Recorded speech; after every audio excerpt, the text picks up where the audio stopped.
श्री कृष्ण भगवान की जय।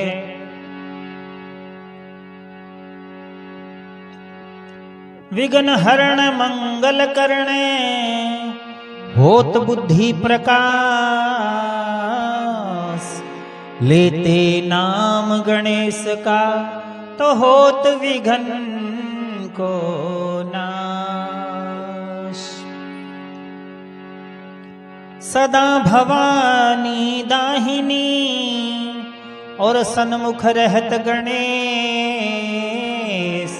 पांच देव रक्षा करे तो ब्रह्मा विष्णु महेश। आपने 3 दिवस की कथा सुनी।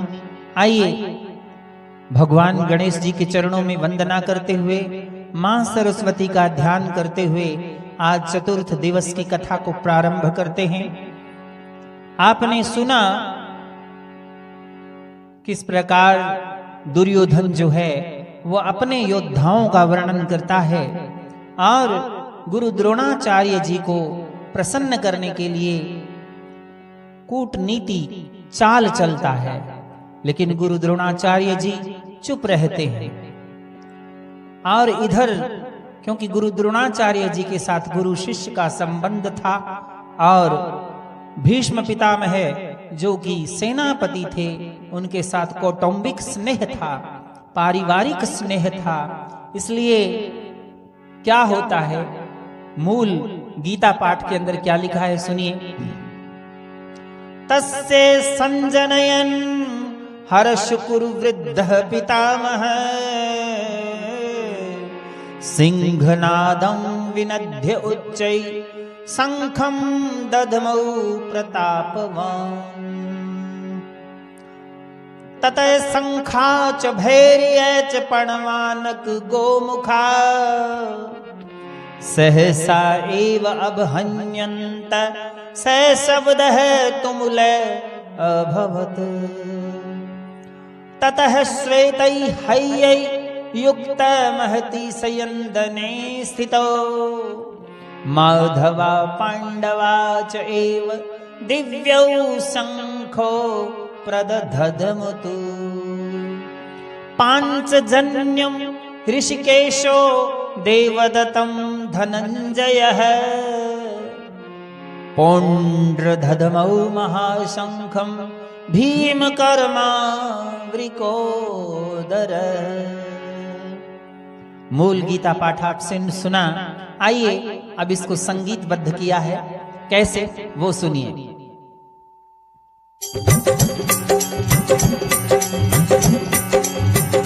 श्री कुरुक्षेत्र मैदान की संजय ने बात बताई। श्री कुरुक्षेत्र मैदान की संजय ने बात बताई।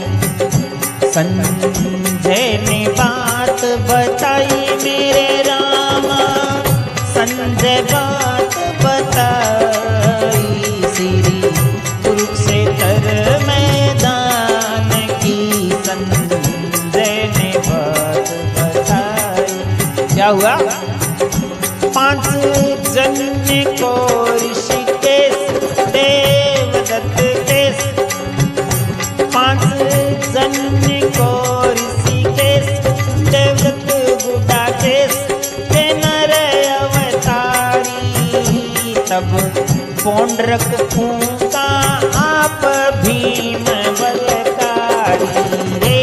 तब पौंड्रक फूंका आप भीम बलकारी।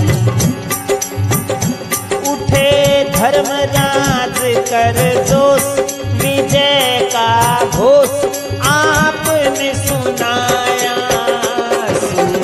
घोष नाम का शंख नकुल ने बजाया रे।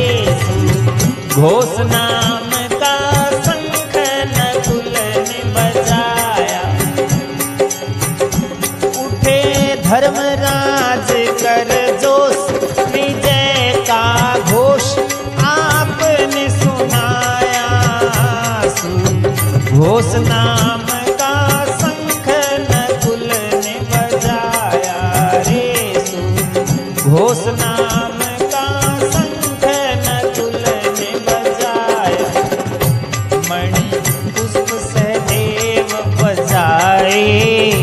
काशीराज शिखंडी आए, मणि पुष्प सहदेव बजाए।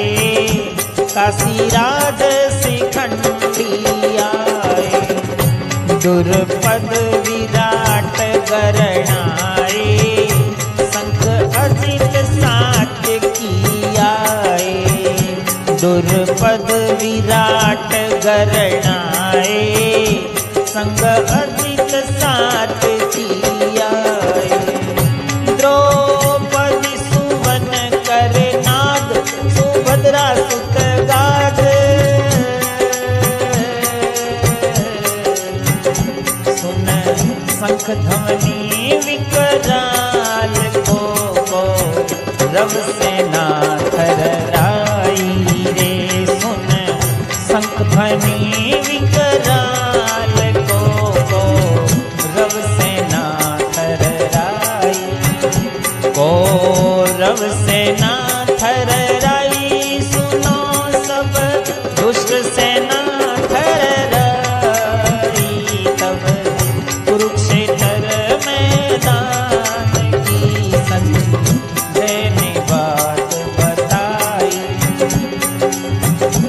तब कुरुक्षेत्र मैदान की संजय ने बात बताई रे।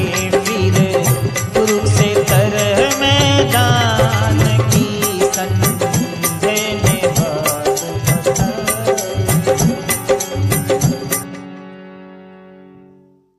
तब कुरुक्षेत्र मैदान की संजय ने बात बताई। तस्य संजनयनम हर्षम कुरु वृद्धः पितामह। सिंहनाद विनद्युच्च शंखम ददमौ प्रतापवान। जब दुर्योधन के ऐसे वचन सुने तो द्रोणाचार्य जी तो चुप रह गए, क्योंकि वो उसकी चालाकी को भांप गए कि दुर्योधन चालाक बन करके मुझसे पक्षपात करवाना चाहता है। लेकिन भीष्म पितामह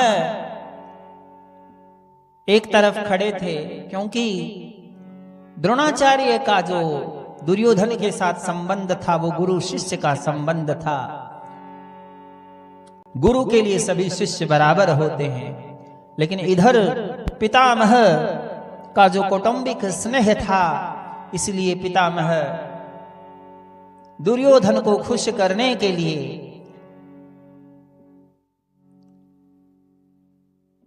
अपना उच्च स्वर में शंख बजाते हैं। यहां पर भीष्म पितामह को कुरु वृद्ध कहा गया है। हालांकि उस सेना में बाहलीक जो शांतनु के भाई थे वो सबसे वृद्ध थे, लेकिन फिर भी भीष्म पितामह को कुरु वृद्ध यानी सबसे बड़ा बूढ़ा क्यों कहा गया? क्योंकि ज्ञान में सबसे बूढ़े जो थे वो भीष्म पितामह थे, इसीलिए कुरु वृद्ध शब्द का प्रयोग किया गया। कोई उम्र में बड़ा होता है तो वो कभी बड़ा नहीं माना जाता, जो ज्ञान में बड़ा होता है उसी को ही बड़ा माना जाता है। और शंख ध्वनि से दुर्योधन के मन में हर्ष उत्पन्न हो गया। और इसी श्लोक में आपने देखा कि कुरु वृद्धः पितामह के साथ साथ पितामह को क्या कहा गया है? प्रतापवान। प्रतापवान क्यों कहा गया? क्योंकि भीष्म पितामह कनक और कामिनी के त्यागी थे। उन्हें किसी प्रकार का कोई लालच नहीं था, बाल ब्रह्मचारी थे। दूसरी बात, अस्त्र शस्त्र विद्या में संपूर्ण ज्ञाता थे, परशुराम के शिष्य थे। जब उन्होंने अपने भाई विचित्र वीर्य के लिए काशीराज की सेना से कन्याओं का हरण किया तो उस समय अनेक क्षत्रिय दो देव थे, वो भीष्म पितामह पर टूट पड़े। अकेले ही उन क्षत्रियों को हराते हुए उन तीनों को विचित्र वीर्य के पास ले आए थे। वो ही भीष्म पितामह प्रतापवान इसलिए भी हैं क्योंकि जिनके गुरु परशुराम है, उन्होंने अपने गुरु परशुराम से भी हार नहीं मानी थी। और सबसे महत्वपूर्ण बात ये भी है कि वो धर्म के विषय में भी प्रकांड विद्वान थे, शास्त्रों के ज्ञाता थे। जब युधिष्ठिर को शंका हुई तो भगवान श्री कृष्ण बोले कि शास्त्र ज्ञान का सूर्य अस्ताचल को जा रहा है, आप उनसे जाकर के शंका का निवारण कर लो। अर्थात भगवान श्री कृष्ण भी उन्हें शास्त्रों का ज्ञाता मानते थे, तो इसलिए भीष्म पितामह को प्रतापवान शब्द से और कुरु वृद्ध शब्द से संबोधित किया गया। और यहां पर भीष्म पितामह ने शंख इसलिए नहीं बजाया कि दुर्योधन खुश हो जाए, बल्कि वात्सल्य भाव से उन्होंने शंख बजाया। दुर्योधन की चालाकी को देख करके द्रोणाचार्य चुप रह गए, लेकिन कौटुंबिक स्नेह के कारण भीष्म पितामह शंख बजाते हैं। अगले ही श्लोक में क्या कहा गया है? ततः शंख च भैर्य च पणवानक गोमुखा सहसा एव अभ्यन्यत स शब्द तुमुलः अभवत्। उस समय क्या हुआ? शंख भेरी बजने लगी। शंख मांगलिक कार्यों पर बजाया जाता है, भेरी नगाड़े को कहते हैं उत्सव मांगलिक कार्यों पर, पणव ढोलक को कहते हैं, आनक पखावज को मृदंग को कहते हैं, गोमुख नरसिंगा होता है जिसकी सांप की तरह टेढ़ा मेढ़ा होता है और गाय के मुख की आकृति होती है। तो उस समय जब भीष्म पितामह ने शंख बजाया तो संपूर्ण कौरव सेना भी, जितनी भी टुकड़ियों के नेता थे, सब ने अपने अपने शंख बजाए और वहां पर बहुत ज्यादा शोरगुल हुआ। उसी समय क्या हुआ? पांचजन्य को ऋषिकेश देवदत्त को गुडाकेश नर अवतारी, तब पुंड्रक फूंका आप भीम बलकारी। ये जो शंख था वो युद्ध की शुरुआत के लिए नहीं बजाया गया था, परंतु कौरव सेना ने इसे युद्ध की शुरुआत मान लिया था।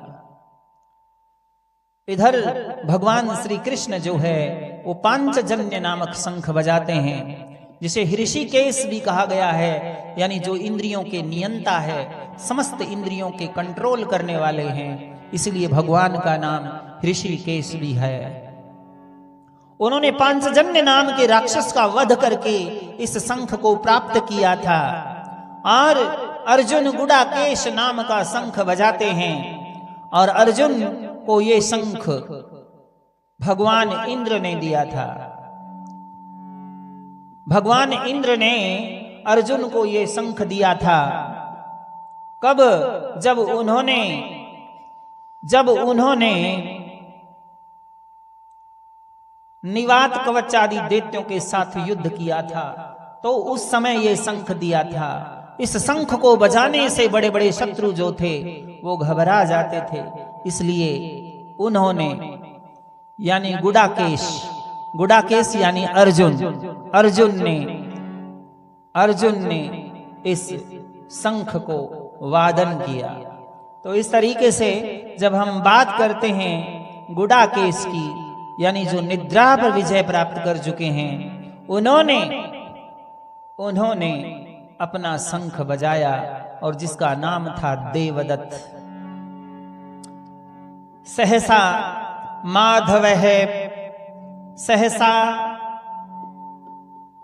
सिंहनाद विनद्युचे शंख धधमो प्रतापवान। ये आपने पढ़ लिया, सुन लिया। पौंड्र धधमो महाशंख भीम कर्मा वृकोदरय। पौंड्रक नामक शंख जो है वो भीम ने बजाया। उनको भीम कर्मा इसलिए कहते हैं कि उन्होंने महाबली हिडिंबा सुर, बकासुर और बड़े बड़े राक्षसों को मार दिया, इसलिए उनका नाम भीमकर्मा पड़ा। जटासुर का वध किया। वृकोदर इसलिए कहते हैं कि उनके पेट में वृक नाम की अग्नि थी जो कि भोजन को ज्यादा पचाती थी, इसलिए उनका नाम वृकोदर भी कहा गया। अनंत विजय राजा कुंती पुत्रो युधिष्ठिर नकुलः सहदेव च सुघोषमणि पुष्पकौ। अनंत विजय नाम का शंख जो है वो युधिष्ठिर ने बजाया। उनको कुंती पुत्र के नाम से भी संबोधित किया वेदव्यास जी ने, और वेदव्यास जी उनको राजा शब्द से संबोधित करते हैं कि यहां संकेत दे रहे हैं कि युद्ध के बाद इस संपूर्ण पृथ्वी के राजा जो है वो युधिष्ठिर जी होंगे। नकुल ने सुघोष नामक शंख बजाया और सहदेव ने मणि पुष्पक नामक शंख का वादन किया। इस प्रकार कास्य च परमेश्वास शिखंडी च महारथ दृष्टद्युम्नो विराट च सात्विकी च अपराजित है। काशीराज जो श्रेष्ठ धनुष धारण करने वाले थे शिखंडी, अब मैं शिखंडी की बात करूं तो शिखंडी द्रुपद राजा के यहां पर पुत्री के रूप में जन्म लिया था, और ये पूर्व जन्म में अंबा थी जिसको भीष्म ने छोड़ दिया था, और वहीं पर भीष्म को श्राप दिया था कि मैं अगले जन्म में आपकी मृत्यु का कारण बनूंगी। और यही शिखंडी जो था वो कन्या रूप में राजा द्रुपद के घर जन्म लिया। और जब हम बात करें हैं शिखंडी की तो स्थूणाकर्ण नाम का एक यक्ष था, वहां पर जाकर के इसने पुरुषत्व प्राप्त किया था। आज यही शिखंडी जो है वो अर्जुन के रथ पर सवार होकर के भीष्म का ढाल बन जाता, और भीष्म उसकी ओट लेकर के अर्जुन उसकी ओट लेकर के भीष्म को मारते हैं, क्योंकि भीष्म जो है वो शिखंडी को स्त्री समझते हैं और उन्होंने प्रतिज्ञा कर रखी थी कि वो स्त्री पर कभी बाण नहीं चलाएंगे। इस तरीके से शिखंडी भी अपने महाजोश से महारथी थे और उन्होंने भी शंख बजाया। दृष्टद्युम्न, विराट और राजा सात्विकी जो भी अपराजित है, किसी से पराजित नहीं हो सकते, उन्होंने भी अपने अपने शंख बजाए। द्रुपदो द्रौपदेया च सर्वस्य पृथ्वीपते, द्रुपद ने और द्रौपदी के पुत्रों ने, सौभद्रश्च महाबाहु, सौभद्रा के पुत्र अभिमन्यु ने भी अपना अपना अलग अलग शंख बजाया। अब यहां पर कई बार शंका हो जाती है कि पांडव सेना के जो सेनापति थे वो भीम थे, शंख उनको बजाना चाहिए था, परंतु भगवान ने शंख क्यों बजाया? वो तो एक सारथी का कार्य कर रहे थे। तो यहां इस शंका का निवारण ये है कि भगवान का एक नाम अच्युत भी है, वो कभी भी किसी कार्य से च्युत नहीं होते। जो बड़ा होता है वो बड़ा ही रहता है, चाहे उसे छोटे आसन पर भी बिठा ना दिया जाए तो भी वो बड़ा ही रहेगा, तो भी वो श्रेष्ठ ही रहेगा। इसीलिए भगवान श्री कृष्ण जो है वो हमेशा बड़े हैं, इसीलिए उन्होंने सर्वप्रथम शंख बजाया। संजय ने धृतराष्ट्र के प्रश्न का जवाब दिया कि मेरे और पांडु के पुत्रों ने क्या किया। अब इन दोनों प्रश्नों का जवाब देते समय संजय जो है पांडव वीरों का वर्णन ज्यादा करता है और कौरवों का वर्णन कम करता है, क्योंकि संजय धर्मात्मा व्यक्ति थे और वो चाहते थे कि अधर्म की बातें करना बेकार है, इसलिए वो उनकी बात करते समय उनको आनंद आ रहा था। इसलिए संजय जो है वो बार बार इन 18 बड़े बड़े योद्धाओं का वर्णन करता है। तो फिर कुरुक्षेत्र मैदान की संजय ने बात बताई रे, फिर कुरुक्षेत्र मैदान की संजय ने बात बताई, संजय ने बात बताई मेरे रामा, संजय ने बात बताई, फिर कुरुक्षेत्र मैदान की संजय ने बात बताई। आइए आज की कथा को यहीं संपन्न करते हैं और एक कुछ क्षण के लिए भगवान के चरणों में ये कीर्तन। श्री कृष्ण गोविंद हरे मुरारी, हे नाथ नारायण वासुदेवा, श्री कृष्ण गोविंद हरे मुरारी, हे नाथ नारायण वासुदेवा, हे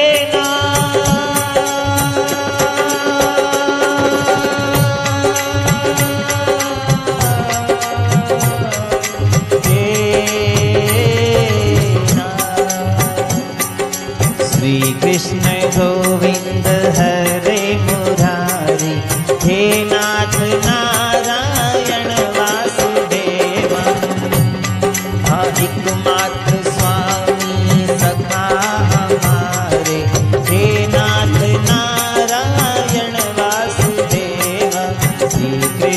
गोविंद हरे मुरारी, हे नाथ नारायण वासुदेव।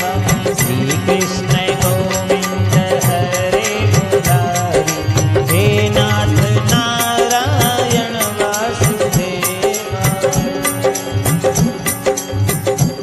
बोले श्री कृष्ण भगवान की जय।